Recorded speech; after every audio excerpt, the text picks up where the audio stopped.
bicameral para el seguimiento de las labores de las Fuerzas Armadas en tareas de seguridad pública. Fue una reunión esencialmente de trabajo para poder escuchar de personas expertas su opinión de lo que deberían ser el desarrollo de estos indicadores. Hay que reconocer que si bien la comisión ha sesionado ya en varias ocasiones, también estamos tarde. El primer informe que tiene que presentar esta excepcionalidad de la reforma constitucional para que el Ejército, la Marina nos informen en materia de seguridad pública, venció ayer. Ayer se cumplieron los 6 primeros meses. Por mandato constitucional, el informe semestral, con lo cual, pues, estamos tarde. El Senado, la Cámara de Diputados, vamos tarde porque no hemos diseñado los indicadores y ya venció el plazo para la presentación del primer informe.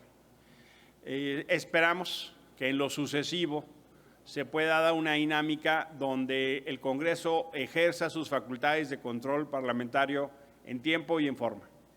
Esta será una ruta que no será de corto plazo, esta es una ruta que lleva hasta el 2029, pero lo que queremos es que haya una condición para responder una pregunta.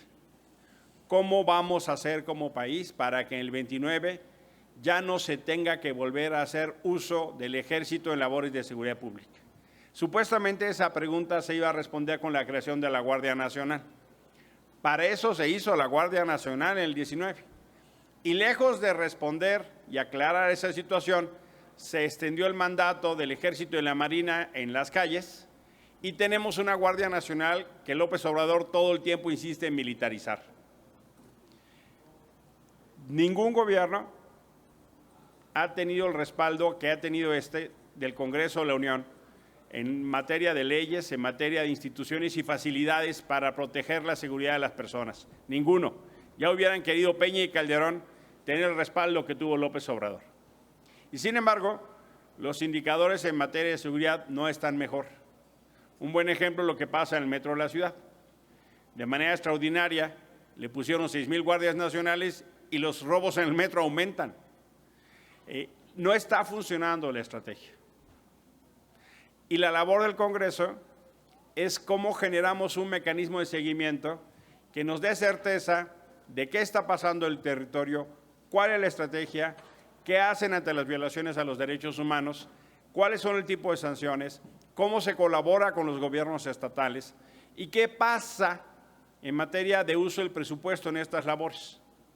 Por supuesto que en últimas fechas se han presentado denuncias, informaciones, investigaciones periodísticas que han hecho saber de presuntos actos de corrupción de los más altos mandos del Ejército, me refiero al general secretario.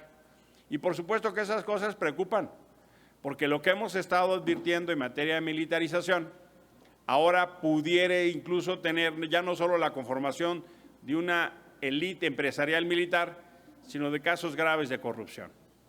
Lo que escuchamos hoy fue acerca de 10 personas expertas, nos dieron una serie de referencias y recomendaciones muy valiosas. Destaco de ellas la necesidad de que este trabajo sea un diálogo permanente.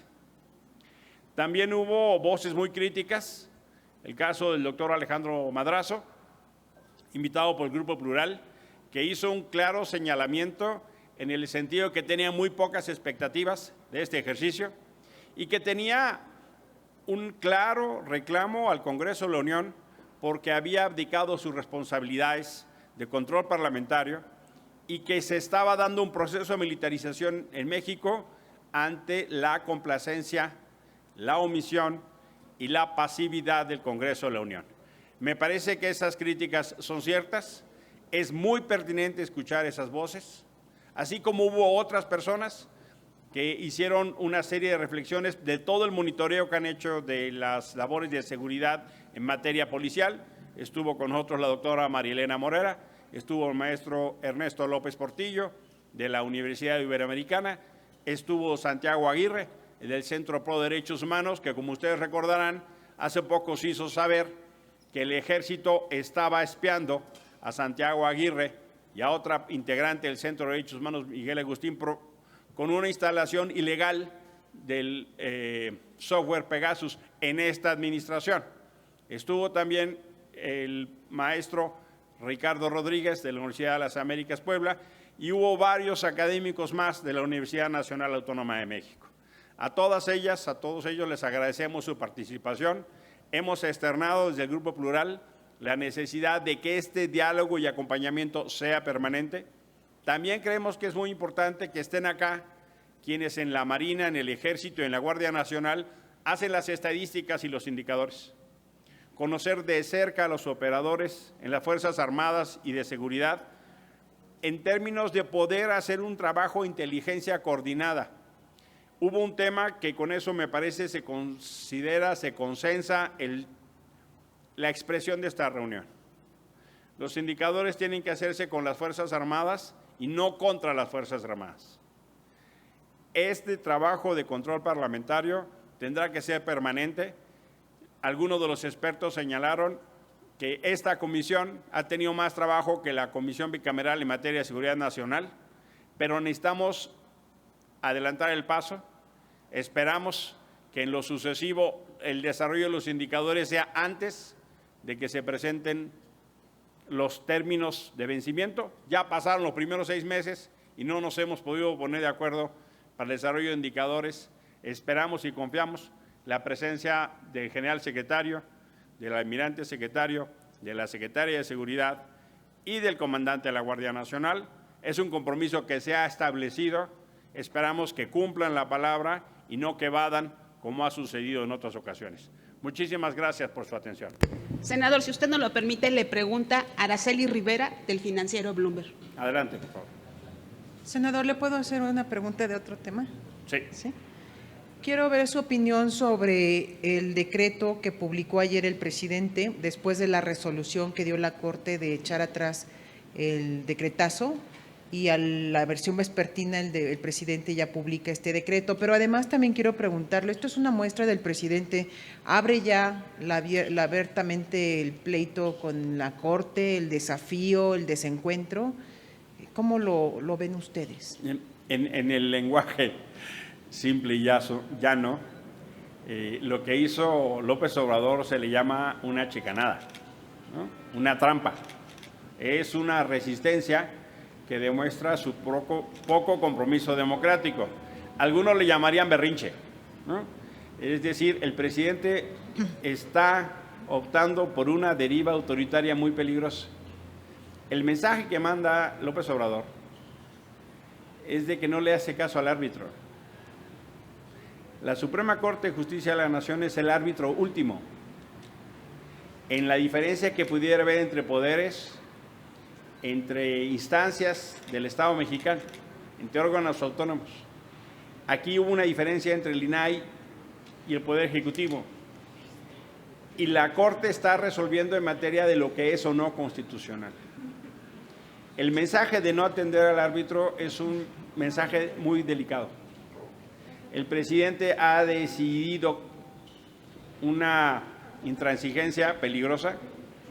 Este decretazo es así, es un nuevo acto jurídico que habrá que combatir, pero el espíritu que denota es no respetar las reglas del juego, no respetar la ley. Si el presidente tiene malos abogados, malas abogadas, y por eso pierde todos los casos, él tendría que poner revisión en sus equipos. Pero es delicado que el presidente quiera darle la vuelta al cumplimiento de la ley. Ahora estamos viendo con mucha claridad los peligros de querer extender el concepto de seguridad nacional de manera indebida. Estamos viendo al general Marajá con sus viajes y con sus departamentos, y es lo que empezamos a saber, Pero si se dedican a pagar en efectivo las obras públicas al personal militar, pues ¿qué controles va a haber? La transparencia, la rendición de cuentas son los mejores antídotos contra la corrupción. Cada que el presidente quiere evadir la transparencia y la rendición de cuentas, lo que está haciendo es poner en el riesgo de acercar a la corrupción a las Fuerzas Armadas. El manejo discrecional que está haciendo del presupuesto y evitar los procesos que tiene que seguir el gobierno para construir como cualquier persona, lo único que hace es exponer cada vez más a las Fuerzas Armadas a la corrupción. Es extraordinariamente peligroso y delicado. Por supuesto que habrá otro proceso, pero al presidente se le olvida. Él va a dejar la silla. Y vamos a saber lo que hicieron. Ahorita él está intentando darle la vuelta, pero cuando se vaya, vamos a saber. Y el juicio político y jurídico va a ser inevitable. El abuso del poder ahora será mañana el motivo para las investigaciones de los excesos en este sexenio. Si él cree que por estos decretos va a evitar la acción de la justicia y la transparencia, se equivoca. Le queda año y medio, menos. Cuando se vaya, las fuerzas que hoy empujan la opacidad ya no van a estar. Y vamos a saber lo que hicieron. Eso él puede estar seguro. Oiga, se van a intensificar los ataques del presidente a la Corte. El senador Monreal dice que no es una guerra, que es un desencuentro nada más. ¿Ustedes lo ven así? El presidente está optando por dos fórmulas delicadas. Querer hacer de la intransigencia virtud, lo cual a toda luz es un error, es peligroso error. Y la segunda es caminar en la ruta de una ruptura constitucional. Le guste o no le guste a López Obrador, la Constitución dice lo que la Suprema Corte de Justicia dice que dice, punto.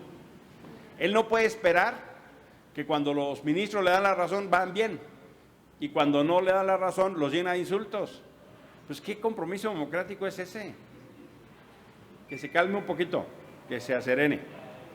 Oiga, y otra pregunta, llegó un requerimiento, ya llegó, el senador Monreal confirmó que ya lo tienen de parte de la jueza administrativa 17, exigiéndole, dándole 48 horas a la Jucopo y a la Comisión Permanente para que cite a un periodo extraordinario. También el senador Monreal nos confirmó que el Senado va a poner un recurso de una queja antes de las 48 horas, como pasó la vez anterior. ¿Qué opinión le merece esto? Pues ese es el ejemplo extremo de que se dice una cosa y se hace otra. Se dice que sí se quiere nombrar a los comisionados y se combate jurídicamente la obligación judicial que se hace al particular. Lo que en realidad estamos viendo es la voluntad expresa de Morena de oponerse a la transparencia. Fin de la historia. Les gusta la opacidad, ¿por qué? Porque hay discrecionalidad, hay reglas de excepción. Y ni crean, yo no le creo en su honestidad. A mí no me es suficiente que me diga que ganó la urna para creer que es honesto. A mí no.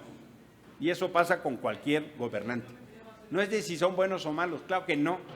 Lo que estamos viendo son excesos y abusos. Y no me es suficiente. Lo que yo estoy viendo no es que no solo no son iguales. En muchas cosas este gobierno es peor que el pasado. Por eso hay que poner controles. ¿Usted considera que sí puede haber un extraordinario y que se pueda abordar el tema del INAI? Por supuesto que en el bloque de contención vamos a insistir en eso. ¿Pero habrá posibilidades? Pues va a depender de lo que quiera Morena, pero si dicen una cosa y hacen otra, pero igual, es una cosa de tiempo, Si deciden no hacerlo, pues van a tener un coste. La corrupción les va a rebasar, como hoy estamos viendo. Gracias, senador. Gracias. Que tengan muy buen día.